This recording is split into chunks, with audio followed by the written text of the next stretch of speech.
Hallelujah, price lord. ಕರ್ತನಾದ ಯೇಸು ಕ್ರಿಸ್ತನ ನಾಮದಲ್ಲಿ ನಮ್ಮೆಲ್ಲ ಸಹೋದರ ಸಹೋದರಿಯನ್ನು ವಂದಿಸ್ತೇವೆ. ನೀವೇನು ನಮ್ಮ ಚಾನಲನ್ನು ಮೊದಲನೇ ಬಾರಿಗೆ ವೀಕ್ಷಿಸುತ್ತಿರುವುದಾದರೆ ದಯವಿಟ್ಟು ಸಬ್ಸ್ಕ್ರೈಬ್ ಮಾಡ್ಕೊಳ್ಳಿ, ಲೈಕ್ ಮಾಡಿ, ಶೇರ್ ಮಾಡಿ, ಹಾಗೂ ನಿಮ್ಮ ಪ್ರಾರ್ಥನಾ ಮನವಿಗಳನ್ನು ನಮಗೆ ಕಮೆಂಟ್ ಮೂಲಕವಾಗಿ ತಿಳಿಸಬಹುದಾಗಿದೆ. ನಿಮಗೆ ಕೌನ್ಸಿಲಿಂಗ್ ಬೇಕಾದಲ್ಲಿ ಹಾಗೂ ನಮ್ಮ ಪ್ರತಿನಿತ್ಯ ನಡೆಯುವಂಥ ಪ್ರಾರ್ಥನೆಗಳಿಗೆ ಜಾಯ್ನ್ ಆಗಬೇಕಾದಲ್ಲಿ ಕೆಳಗೆ ಕೊಟ್ಟಿರುವಂಥ ವಾಟ್ಸಪ್ ನಂಬರನ್ನು ಹಾಗೂ ಗುಂಪುಗಳನ್ನು ಸಂಪರ್ಕಿಸಬಹುದಾಗಿದೆ. ವಿಶೇಷವಾಗಿ ಪ್ರತಿ ತಿಂಗಳು 30ನೇ ತಾರೀಕಿನಂದು ರಾಮನಗರದಲ್ಲಿ ಬಿಡುಗಡೆಯ ಕೂಟ ಇರ್ತದೆ. ನಿಮಗೆ ಬಂದು ಭಾಗವಹಿಸಲು ಆಸಕ್ತಿ ಇರುವುದಾದರೆ ಅನೇಕ ಬಿಡುಗಡೆಗೋಸ್ಕರವಾಗಿ, ಬರೀ ಲೌಕಿಕವಾದ ಕಾರ್ಯದ ಬಿಡುಗಡೆಗಾಗಿ ಮಾತ್ರ ಅಲ್ಲ, ಆತ್ಮಿಕವಾಗಿ ಅನೇಕ ಕಾರ್ಯಗಳಲ್ಲಿ ಬಿಡುಗಡೆಯನ್ನು ಹೊಂದಿಕೊಂಡು ಹಾಗೆ ಕೌನ್ಸಿಲಿಂಗ್ಗಳಿರ್ತದೆ. ನಿಮಗೆ ನಮ್ಮಲ್ಲಿ ಪ್ರಾರ್ಥನೆಗೆ ಲೈವ್ ಆಗಿ ಅಂದರೆ ಆಫ್ಲೈನಲ್ಲಿ ನಮ್ಮ ಒಟ್ಟಿಗೆ ಪ್ರಾರ್ಥಿಸಬೇಕೆಂಬುದಾಗಿ ಆಸಕ್ತಿ ಇರುವುದಾದರೆ ಜುಲೈ 30ನೇ ತಾರೀಕಿನಂದು ರಾಮನಗರದಲ್ಲಿ 10 ಗಂಟೆಗೆ ಪ್ರಾರ್ಥನೆ ಇರುತ್ತದೆ. ಭಾಗವಹಿಸುವವರು ಕೆಳಗೆ ಕೊಟ್ಟಿರುವಂಥ ನಂಬರನ್ನು ಪ್ರಾರ್ಥನೆಗೆ ಭಾಗವಹಿಸಲು ಆಸಕ್ತಿ ಇದೆ ಎಂಬುದಾಗಿ ನೀವು ನಮಗೆ ತಿಳಿಸುವುದಾದರೆ ನಾವು ನಿಮಗೆ ಮುಂದಿನ ಎಲ್ಲ ಪ್ರೋಸೆಸ್ಸನ್ನು ತಿಳಿಸಿಕೊಡ್ತೇವೆ. ದೇವರು ನಿಮ್ಮನ್ನು ಆಶೀರ್ವದಿಸಲಿ. ಇಂದಿನ ನಮ್ಮ ಸಂದೇಶ ಭಾಗ ಯಾವುದಾಗಿದೆ ಅಂದರೆ, ಬೈಬಲ್ನಲ್ಲಿ ಇರುವಂತಹ ಹಳೆ ಒಡಂಬಡಿಕೆಯನ್ನು ಯಾಕಾಗಿ ಓದಬೇಕು, ಹಳೆ ಒಡಂಬಡಿಕೆಯ ಮಹತ್ವವನ್ನು ನಾವು ಈ ದಿನದಲ್ಲಿ ತಿಳಿದುಕೊಳ್ಳೋಣ. ಅನೇಕ ಸಮಯದಲ್ಲಿ ಅನೇಕರು ಹಳೆ ಒಡಂಬಡಿಕೆಯನ್ನು ಓದೋದು ಇಲ್ಲ, ಹಾಗೆ ಇನ್ನೂ ಕೆಲವರು ಹೇಳ್ತಾರೆ ಹಳೆ ಒಡಂಬಡಿಕೆಯ ಅವಶ್ಯಕತೆ ಇಲ್ಲ ಎಂಬುದಾಗಿ ಅನೇಕರು ಹೇಳುವುದನ್ನು ನಾವು ಕಾಣಲ್ಪಡ್ತೇವೆ. ಆದರೆ ಸತ್ಯವೇದ ನಮಗೆ ಹಳೆ ಒಡಂಬಡಿಕೆಯ ಕುರಿತಾಗಿ ಏನೆಂದು ತಿಳಿಸುತ್ತದೆ ಎಂಬುದಾಗಿ ನಾವು ಈ ದಿನದಲ್ಲಿ ನಾವು ನೋಡೋಣ.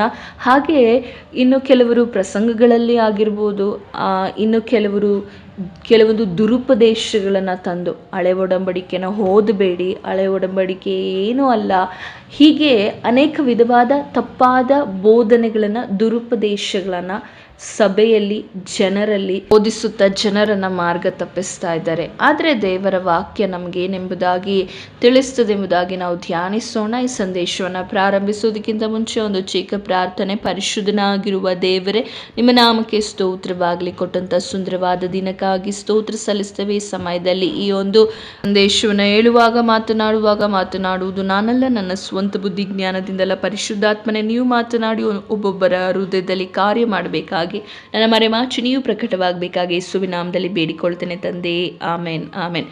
ನೋಡುವುದಾದರೆ ಹಳೆ ಒಡಂಬಡಿಕೆ ಎಂಬುವಂಥದ್ದು ನಮಗೆ ಓದಬಾರ್ದು ಎಂಬುದಾಗಿ ಎಲ್ಲಿಯೂ ತಿಳಿಸಲ್ಪಟ್ಟಿಲ್ಲ. ಹಾಗೆ ಹಳೆ ಒಡಂಬಡಿಕೆಯನ್ನು ಧ್ಯಾನಿಸಬಾರ್ದು, ಅದರಲ್ಲಿ ಬರೆದಿರೋದನ್ನ ಅನುಸರಿಸಬಾರ್ದು ಅಂತಲೂ ಕೂಡ ಎಲ್ಲೂ ಬರೆಯಲ್ಪಟ್ಟಿಲ್ಲ. ಯೇಸು ಸ್ವಾಮಿಯೇ ಸ್ವತಃ ಹೇಳ್ತಾರೆ, ನಾನು ಧರ್ಮಶಾಸ್ತ್ರವನ್ನು ತೆಗೆದು ಹಾಕಲಿಕ್ಕೆ ಬಂದಿಲ್ಲ, ಅದನ್ನು ನೆರವೇರಿಸಲಿಕ್ಕೆ ಬಂದಿದ್ದೇನೆ ಎಂಬುದಾಗಿ ಸ್ವಾಮಿಯೇ ಸ್ವತಃ ಹೇಳುವುದನ್ನು ನಾವು ನೋಡ್ತೇವೆ.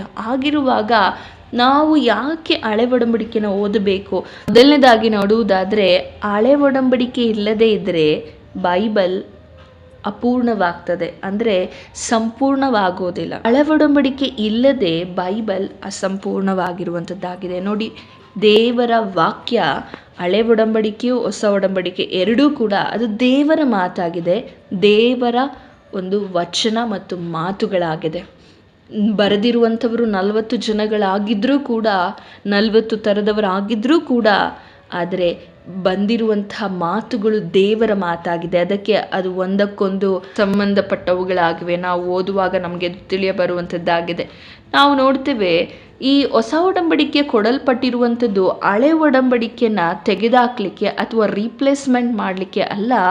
ನಾವು ನೋಡ್ತೇವೆ, ಆದಿಕಾಂಡ 3ನೇ ಅಧ್ಯಾಯ 14ರಿಂದ 19ನೇ ವಚನ ನಮಗೆ ತಿಳಿಸುವಂಥದ್ದು ಹೇಗೆ ಮನುಷ್ಯ ಕುಲಕ್ಕೆ ಶಾಪ ಎಂಬುವಂಥದ್ದು ಉಂಟಾದದೆಂಬುದಾಗಿ ನಾವು ನೋಡ್ತೇವೆ. ಹಾಗೆ ಪ್ರಕಟಣೆಗಳ ಗ್ರಂಥ 22ನೇ ಅಧ್ಯಾಯ 3ನೇ ವಚನ ನಮಗೆ ತಿಳಿಸುವಂಥದ್ದು ಹೇಗೆ ಯೇಸು ಕ್ರಿಸ್ತನ ಮೂಲಕವಾಗಿ ಎಲ್ಲ ವಿಧವಾದ ಶಾಪಗ್ರಸ್ತವಾದದ್ದನ್ನು ಸಂಪೂರ್ಣವಾಗಿ ಇಲ್ಲದಂತೆ ತೆಗೆದು ಹಾಕಲ್ಪಡುವುದನ್ನು ನಾವು ಕಾಣಲ್ಪಡ್ತೇವೆ.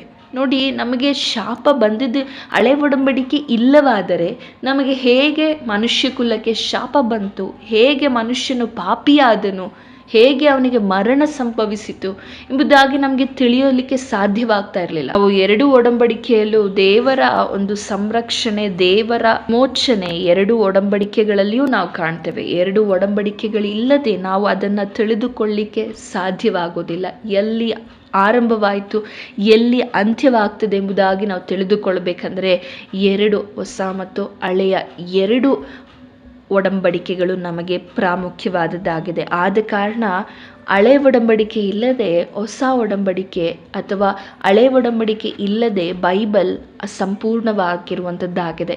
ನೀವು ಕೆಲವೊಂದು ವಿಷಯಗಳನ್ನು ತಿಳಿದುಕೊಳ್ಳಬೇಕು, ಕೆಲವೊಂದು ಕಾರ್ಯಗಳನ್ನು ನೀವು ತಿಳಿದುಕೊಳ್ಬೇಕಂದ್ರೆ ಕೆಲವೊಬ್ಬರ ವಿಷಯಗಳು ಹಳೆ ಒಡಂಬಡಿಕೆಯಲ್ಲಿ ನಿಲ್ಲಿಸಿರುವುದು ಹೊಸ ಒಡಂಬಡಿಕೆಯಲ್ಲಿ ಅದು ಪ್ರಕಟವಾಗಿರುವುದನ್ನು ಕಾಣಲ್ಪಡ್ತೇವೆ. ಇನ್ನು ಕೆಲವೊಂದು ವಿಷಯಗಳನ್ನು ನಾವು ಹಳೆ ಒಡಂಬಡಿಕೆಯಲ್ಲಿ ಅನೇಕ ಕಾರ್ಯಗಳನ್ನು ಕಾಣಲ್ಪಡುವಂಥದ್ದಾಗಿದೆ. ಮತ್ತು ಎರಡನೇದಾಗಿ ನೋಡುವುದಾದರೆ ಹಳೆ ಒಡಂಬಡಿಕೆಯು ನಮಗೆ ಏನನ್ನು ಸೂಚಿಸ್ತದೆ ಅಂದರೆ ದೇವರು ತಾನು ಸೃಷ್ಟಿಸಲ್ಪಟ್ಟಂಥ ಮನುಷ್ಯನ ಮೇಲೆ ಎಷ್ಟು ಅಪಾರವಾದ ಪ್ರೀತಿಯನ್ನು ಇಟ್ಟಿದ್ದನು ಎಂಬುದಾಗಿ ನಮಗೆ ಹಳೆ ಒಡಂಬಡಿಕೆಯಲ್ಲಿ ಸೂಚಿಸುವುದನ್ನು ಅಥವಾ ತೋರಿಸುವುದನ್ನು ಕಾಣಲ್ಪಡ್ತೇವೆ. ಒಂದು ಜನಾಂಗವನ್ನು ಆರಿಸಿಕೊಂಡು, ಇಸ್ರಾಯೇಲ್ ಎಂಬ ಜನಾಂಗವನ್ನು ಆರಿಸಿಕೊಂಡು ಆತನು ಆ ಜನಾಂಗದವರು ಎಷ್ಟೇ ಅವಿಧೇಯತೆ ತೋರಿಸಿದ್ರು, ಎಷ್ಟೇ ಆತನಿಂದ ದೂರ ಹೋಗಲು ಪ್ರಯತ್ನಿಸಿದ್ರು, ದೇವರು ಮಾತ್ರ ತನ್ನ ಪ್ರೀತಿಯನ್ನು ಬಿಡದೆ ಯಾವಾಗಲೂ ಆ ಜನರಿಗಾಗಿ ಪರಿತಪಿಸುತ್ತಾ, ಆ ಜನರನ್ನು ಸಂರಕ್ಷಿಸುತ್ತಾ, ಆ ಜನರನ್ನು ವಿಮೋಚಿಸುತ್ತಾ, ಆ ಜನರನ್ನು ಪ್ರೀತಿಸುವುದನ್ನು ನಾವು ಹಳೆ ಒಡಂಬಡಿಕೆಯಲ್ಲಿ ಕಾಣಲ್ಪಡ್ತೇವೆ. ಇಸ್ರಾಯೇಲರನ್ನ ದೇವರು ಆರಿಸಿಕೊಂಡ ಉದ್ದೇಶ ಏನಂದರೆ ದೇವರು ಹೇಗೆ ಮನುಕುಲವನ್ನು ಪ್ರೀತಿಸ್ತಾರೆ ಎಂಬುದಕ್ಕಾಗಿ ಒಂದು ಎಕ್ಸಾಂಪಲ್ ಆಗಿದೆ. ಬರೀ ದೇವರು ಇಸ್ರಾಯೇಲರನ್ನ ಮಾತ್ರ ಪ್ರೀತಿಸ್ತಾರೆ ಎಂಬುದಕ್ಕಾಗಿ ಅಲ್ಲ, ದೇವರು ಆರಿಸಲ್ಪಟ್ಟ ಜನಾಂಗವನ್ನು ದೇವರು ಎಷ್ಟು ಪ್ರೀತಿಸ್ತಾರೆ ಎಂಬುದಾಗಿ ತೋರಿಸುವಂಥದ್ದಾಗಿದೆ ಒಡಂಬಡಿಕೆಯಲ್ಲಿ ಇರುವಂಥ ಕಾರ್ಯಗಳು. ನಾವು ಕಾಣಲ್ಪಡ್ತೇವೆ 5 ಕಾಂಡಗಳಲ್ಲಿ ದೇವರು ಇಸ್ರಾಯೇಲರನ್ನ ಐಗುಪ್ತ ದೇಶದಿಂದ ಬಿಡುಗಡೆ ಮಾಡಿ ಅವರಿಗೊಬ್ಬರು ನ್ಯಾಯಸ್ಥಾಪಕರನ್ನ ನೇಮಿಸ್ತಾರೆ, ಪ್ರವಾದಿಗಳು ಬರ್ತಾರೆ. ಆದರೆ ಇಸ್ರಾಯೇಲರು ಮತ್ತೆ ಅರಸರುಗಳು ಬೇಕೆಂಬುದಾಗಿ ಕೇಳಿಕೊಂಡಾಗ ದೇವರು ಅರಸರುಗಳನ್ನು ಕೊಡ್ತಾರೆ. ದೇವರು ತಾನೇ ಅವರನ್ನು ಎಷ್ಟೋ ಸಮಯದಲ್ಲಿ ಅವರು ತಪ್ಪಿ ಹೋಗುವಾಗ ಪ್ರವಾದಿಗಳ ಮುಖಾಂತರವಾಗಿ ಅವರನ್ನು ಎಚ್ಚರಿಸಿ ಅವರನ್ನು ಸರಿಪಡಿಸಲು ಪ್ರವಾದಿಗಳನ್ನು ಕಳಿಸಿ ಆ ಜನಾಂಗವನ್ನು ಯಾವಾಗಲೂ ಸರಿಪಡಿಸಿ ಕರ್ತನು ಅವರನ್ನು ಸಂರಕ್ಷಿಸಿ ಪ್ರೀತಿಸ್ತಾ ಇದ್ದನು. ಇದನ್ನೆಲ್ಲ ನಾವು ಹಳೆ ಒಡಂಬಡಿಕೆಯಲ್ಲಿ ನೋಡಬಹುದಾಗಿದೆ. ನೀವು ಹಳೆ ಒಡಂಬಡಿಕೆಯನ್ನು ಓದುವಾಗ ದೇವರ ಪ್ರೀತಿ ಎಷ್ಟು ದೊಡ್ಡದಾಗಿದೆ, ದೇವರ ಹೃದಯ ಎಷ್ಟು ಕರುಣೆ ಉಳ್ಳದಾಗಿದೆ, ದೇವರ ಆಳ್ವಿಕೆ ಎಷ್ಟು ಮಹತ್ವ ಉಳ್ಳದಾಗಿದೆ ಎಂಬುದಾಗಿ ನಾವು ತಿಳಿದುಕೊಳ್ಳಬಹುದಾಗಿದೆ.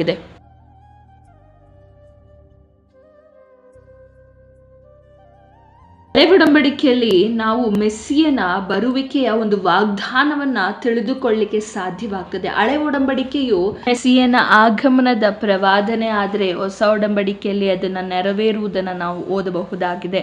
ಹಳೆ ಒಡಂಬಡಿಕೆ ಇಲ್ಲದೆ ಅನೇಕ ಮುಖ್ಯ ಪ್ರಕಟಣೆಗಳನ್ನು ನಾವು ತಿಳಿದುಕೊಳ್ಳಲಿಕ್ಕೆ ಸಾಧ್ಯ ಇಲ್ಲ. ಹಳೆ ಒಡಂಬಡಿಕೆಯು ಹೊಸ ಒಡಂಬಡಿಕೆಯ ಅಸ್ಥಿವಾರವಾಗಿದೆ. ಹೊಸ ಒಡಂಬಡಿಕೆ ಎಂಬುದನ್ನು ನಾವೀಗ ಓದುತ್ತಾ ಇರುವಂಥ ಹೊಸ ಒಡಂಬಡಿಕೆ ಹಳೆ ಒಡಂಬಡಿಕೆಯ ನೆರವೇರಿಕೆ ಆಗಿದೆ. ನಾವು ಕೊಲೊಸ್ಸೆ 2:17 ವಾಕ್ಯವನ್ನು ನಾವು ಓದುವುದಾದರೆ ಅಲ್ಲಿ ನಮಗೆ ತಿಳಿಯ ಬರುವಂಥದ್ದೆಂದರೆ ಹಳೆ ಒಡಂಬಡಿಕೆ ಛಾಯೆ ಆಗಿದೆ, ಇವುಗಳ ನಿಜ ಸ್ವರೂಪ ಕ್ರಿಸ್ತನೇ ಆಗಿದ್ದಾನೆ. ಹಳೆ ಒಡಂಬಡಿಕೆ ಇಲ್ಲದಿದ್ದರೆ ಸುಕ್ರಿಸ್ತನ ಸೇವೆಯನ್ನು ಅರ್ಥ ಮಾಡಿಕೊಳ್ಳಲಿಕ್ಕೆ ನಮಗೆ ಸಾಧ್ಯವಾಗ್ತಾ ಇರಲಿಲ್ಲ. ಹಾಗಾದರೆ ಹಳೆ ಒಡಂಬಡಿಕೆ ಯಾಕಾಗಿ ಬರೆಯಲ್ಪಟ್ಟಿದೆ? ಅದು ನಮ್ಮ ಬುದ್ಧಿವಾದಕ್ಕಾಗಿ, ನಮ್ಮನ್ನು ಉಪದೇಶಿಸುವುದಕ್ಕಾಗಿ ಬರೆಯಲ್ಪಟ್ಟಿದೆ. ಇದನ್ನು ನಾವು ಚೆನ್ನಾಗಿ ಅರ್ಥ ಮಾಡಿಕೊಳ್ಬೇಕು. ಹಳೆ ಒಡಂಬಡಿಕೆ ಓದಬಾರ್ದು, ಕೈಗೊಂಡು ನಡೆಯಬಾರದು. ಈ ಎಲ್ಲ ತಪ್ಪಾದ ಉಪದೇಶಗಳಿಗೆ ಕಿವಿಗೊಡುವುದನ್ನು ಬಿಟ್ಟು ಸತ್ಯವೇದ ಹೇಳುವಂತಹ 1 ಕೊರಿಂಥದವರಿಗೆ ಬರೆದ ಪತ್ರಿಕೆ 10ನೇ ಅಧ್ಯಾಯ 11ನೇ ವಚನವನ್ನು ನಾವು ಓದಿಕೊಳ್ಳೋಣ.